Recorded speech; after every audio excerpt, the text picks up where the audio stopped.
everyone!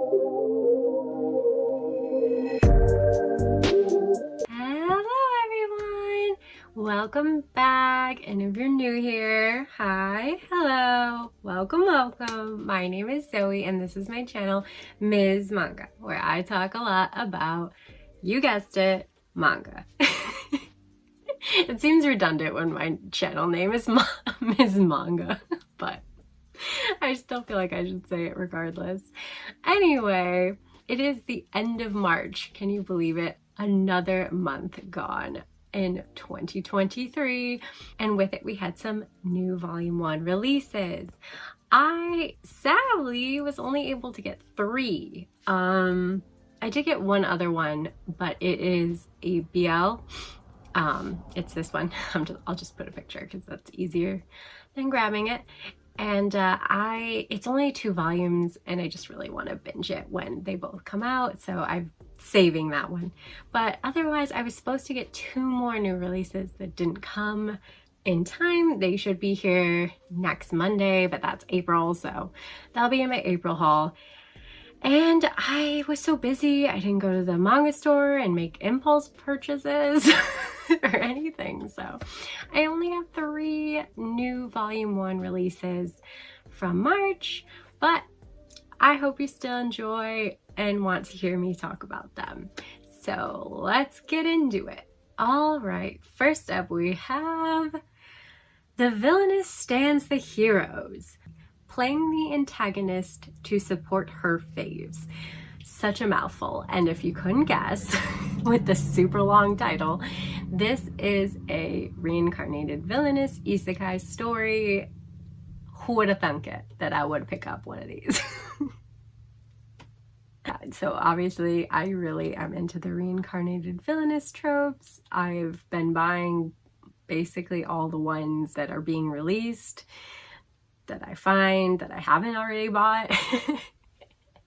And yeah, this one was really cute. I think the art was really sweet and well done, and I like the twist on this one where she obviously, like, her favorite game, she adored the game, and now she's reincarnated into this game as the villainess, and she's really determined to kind of let the game play out because she wants to support her faves and like the heroes of the story, and being the villainess is an important role she feels in like having the heroes unite with each other and be against her. She's willing for them to see her as the villainess more than some of the others who kind of like want to try and like completely change the game or the story or whatever, to avoid a bad end or whatever the motivation is. So I like that. Fangirling, which I think of anyone who's ever fangirled or fanboyed over a character, a game, a series, a K-pop group, or whatever, can relate to like her feelings and her reactions and her motivations. I also like her dynamic with her ultimate super fave, who when she was first reincarnated into the world, she was so excited and impulsive that she actually went and interfered with his storyline. So now he's become her kind of like second in command and supports her in her endeavors to work from the shadows and support her faves. And I also really liked where we were at the end of this volume. So we've been hearing a lot about what she's done in the background to help the heroes and support her faves, but we haven't really like seen her in action really up until the end, where I really feel like the next volume will hopefully give me what I wanted essentially, which is like to see her in her villainous mode, to see her kind of scheming and calculating for the good of the heroes. I liked her characterization by the end of the volume. The beginning just kind of was a lot of background covering what's been happening from the time she was reincarnated into this world until now, which is like when the story starts, and it's her big, villainous takedown moment where the heroes stand up against her and take away her rank and title and stuff. So that's where the story begins. So I can't help but kind of compare it to the reincarnated story from last month, The Princess of Convenient Plot Devices, I think is the title. I'll put it here.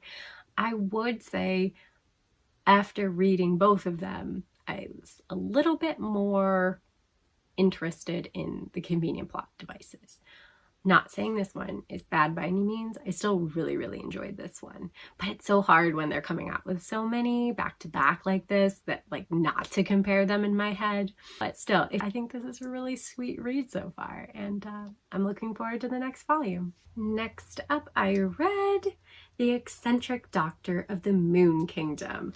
Seven Seas is doing the most. I mean, the embossing of the like lettering, you obviously can't see how it's raised and stuff, but I've been noticing that the volumes they've been releasing are just like got so many cool little details and like cute aspects to them, just like the covers and stuff. I don't know, just an extra side note. But yeah, when I saw the cover of this, I was like, that looks very familiar.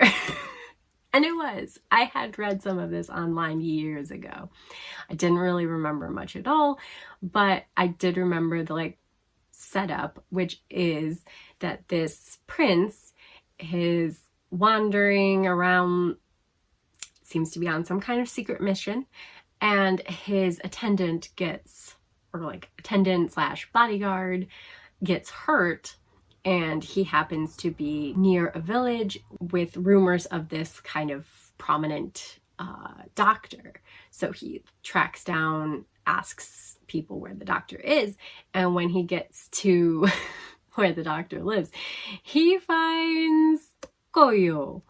And she is an interesting character. I really like her.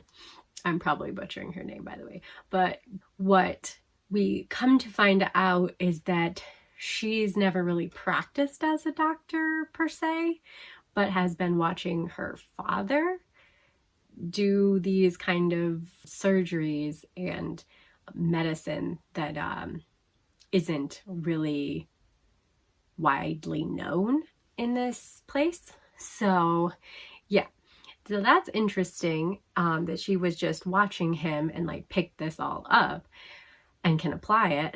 And she's also just really obsessed with muscles. And I just find it so adorable. And that like her motivation to go with the prince, who seems to be looking at her as somewhat of a pawn, that maybe he can use her skills to some capacity, wants her to go to the capital with him. So she goes because he says it's the muscle capital of the Moon Kingdom, or Moonflower Kingdom. And I'm just like, this girl is hilarious. She's so eccentric. I mean, it's in the title. But yeah, I love me an out there female protagonist that's just a little bit off and a little bit goofy, but endearing and sweet. And has good intentions, definitely has a good heart. And yeah, so that's the premise of this story. And there's definitely some mysteries on the side of the prince. And oh my god, my nose is so itchy. Sorry. And political shenanigans going on inside the court palace. And there's mysteries about her backstory in general. So yeah, I'm definitely very excited for the next volume. I'm very excited that this series was printed. There's great political and personal intrigue and mystery to this story, and some lovable characters. I think both of them are super interesting and really likable. And yeah, the art is really pretty. I think it's a really gorgeous art. And if you read like Apothecary Diaries, I think you definitely would enjoy this one. I mean, it's like a similar time period vibe and a similar kind of premise. I like both of them so far, so yeah. But yeah, other than that, I am super excited about this one. I'd say it was my favorite first volume read of the month. And lastly, we have called The Name of the Night. We have a lot of long titles in this month, and they're trying to trip me up. But yeah, this was a serious cover buy. I looked at this and I was like, what's this about? I don't care. Cover pretty.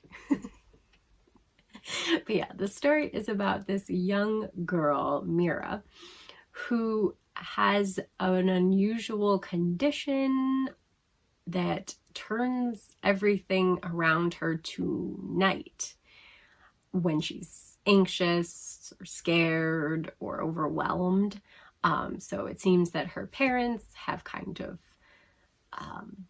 left her in the care of this doctor, and he is trying to help her. It's a lot of mysteries in this one. They do not explain much. It's kind of just you're plopped into the middle of this fantasy magic world, and you just kind of have to like go along with the characters and the journey and unravel it as you go type of story. This one kind of reminded me or gave me like similar vibes to Witch Hat Atelier. Just like the magic world building a little bit, and then also had really distinct kind of art. This one's a little more fluffy, but I don't know, they both have just like interesting art styles, and also gave me vibes of the Magus Bride with kind of the student master. That dynamic, that relationship is kind of similar to this one. So yeah, if you like either of those, you might like this one.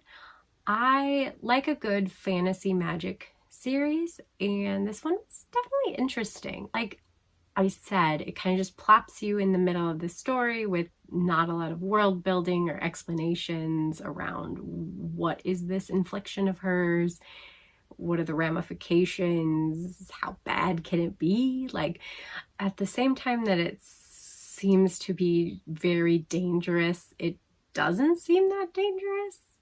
I don't know. Like I can't gauge, I guess, how dangerous her ability of turning her surroundings into night is, because like everyone acts as though it's very, very dangerous and scary, but it also seems like things go back to normal. So I don't know if there was an incident where things did not go back to normal. We haven't gotten that far. Anyway, I thought it was a really different read, and I am intrigued, and I will get the second volume, especially because the cover is just as pretty as this cover. I mean, gosh, they're so pretty. The art is so like fluffy yet detailed. I don't know how to describe art, but I just really like it. All the art for these 3 books were so nice to look at and so pretty. So yeah, those are my 3 volume 1 releases of March that I read, and honestly, another good group. I didn't have a most disappointing this time. I thought all 3 were really good. I would recommend picking them up if you thought the synopsises or what I talked about intrigued you at all. I think they're definitely worth the read, and I enjoyed reading all 3 of them. So yeah, like I said, the Eccentric Doctor of the Moonflower Kingdom is probably my favorite. And yeah, that is it for today. Hopefully I didn't ramble on too much, and this is a just short, quick video upload.